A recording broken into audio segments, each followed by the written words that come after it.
জীবনের কোনো ভরসা নাই, একদিন শেষ হয়ে যাবে। মৃত্যুই আমাদের প্রেম সমাধি সাজিয়ে আমাদের নিয়ে যাবে। প্রত্যেকটা মানুষের মৃত্যুই কিন্তু প্রেম সমাধির মতো সাজিয়ে নিয়ে যায়। কেউ বলতে পারবে না এই কথা যে আমি কোনোদিনও মরবো না।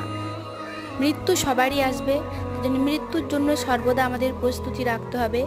আল্লাহর স্মরণ, জিকির এবং আল্লাহকে সন্তুষ্টির মাধ্যমে আপনি সারাদিনে যাবতীয় কাজ করছেন, করুন, তাতে কোনো বাধা নেই, কিন্তু নামাজটা ছাড়বেন না, নামাজটা অবশ্যই পড়ুন।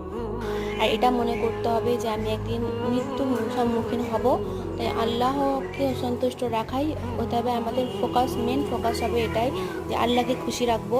তারপরে দুনিয়াদারি জীবন তো মানুষের আছেই, ব্যস্ততার তো কোনো শেষ নেই। এক ওয়াক্ত নামাজ বা একবার আল্লাহকে স্মরণ করা মানুষের জন্য এখন খুবই কঠিন হয়ে পড়েছে। সেই জন্য আপনাদের কাছে রিকোয়েস্ট, এতটা দুনিয়া নিয়ে ব্যস্ত হবেন না।